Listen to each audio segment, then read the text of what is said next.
जय झूलेलाल। मुंहिंजे चैनल सिंध समाज ते तव्हां सभिनि जो स्वागत आहे। अॼु मां तव्हांखे पुरुषोत्तम मास जे अध्याय 10 जी कथा तव्हां सां गॾु शेयर कंदसि। त सभिनि खां पहिरीं पाण चईंदासीं जय श्री कृष्णा।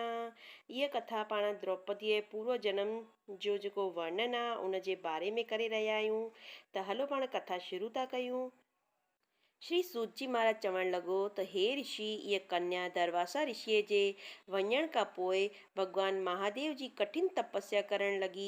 एतिरे क़दुरु जो पंहिंजे शरीर जी सुध बुध बि विञाए वेठी। अहिड़ी तरह तपस्या कंदे कंदे केतिरा ई वरिया गुज़री वियसि। आख़िर महादेव प्रसन्न थी खेसि दर्शन ॾिनो ऐं कन्या बि भॻवान खे आयल ॾिसी ॾाढो गदगद थियण लॻी ऐं ॿई हथ जोड़े भॻवान जी उस्तति करण लॻी। हे भगवान, हे उमापति, हे प्राणन का प्यारा जगदीश, हे कल्याणकारी, हे दयालु, मुंहिंजो अव्हां खे वारो वार नमस्कार आहे। हे शिव शंकर, हे भगवान, अव्हां ही ब्रह्मा आहियो, अव्हां विष्णु आहियो, अव्हां ही महेश आहियो, अव्हां मुंहिंजा माता पिता गुरु सभु कुझु आहियो। मां अव्हां जी शरण में आहियां, शरण आया। अहिड़ी तरह कन्या महादेव जी उस्तति करे माठ थी वई। भॻवान महादेव इहा उस्तति ॿुधी ॾाढो ख़ुशि थियो ऐं चवण लॻो त हे पुत्री, मां तो ते ॾाढो प्रसन्न थियो आहियां। हाणे घुर जेको तोखे घुरिणो हुजई।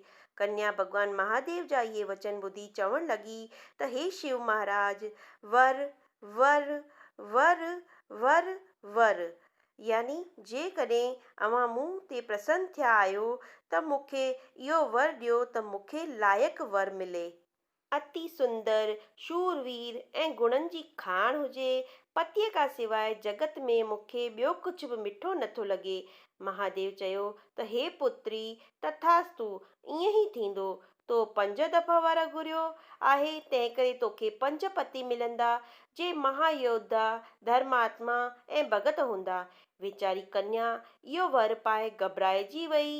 महादेव खे चवण लॻी त हे भॻवान, हिकु स्त्रीअ खे 5 पति कीअं शोभा कंदा। हाणे मुंहिंजी लॼ रखो।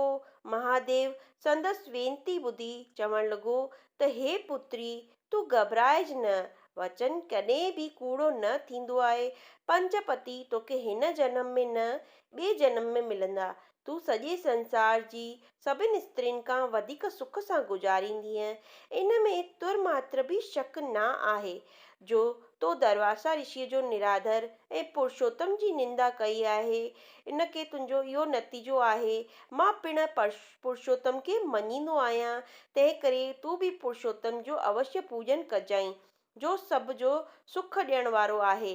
भॻवान कन्या खे इहे वचन चई अंतर्ध्यान थी विया।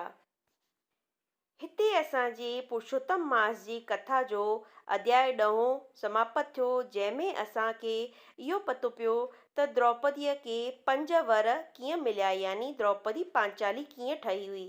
त तव्हांखे इहा कथा कीअं लॻी, कमेंट बॉक्स में ओम नमो भगवंते वासुदेवाय लिखी करे ज़रूरु ॿुधाईंदव।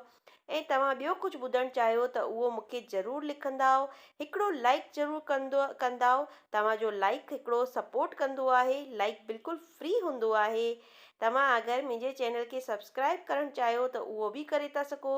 पासे में ॾिनल बेल बटन खे ज़रूरु क्लिक कजो, जंहिंसां कि तव्हांखे मुंहिंजे नए वीडियो जो नोटिफिकेशन सभिनि खां पहिरीं मिले। जय झूलेलाल।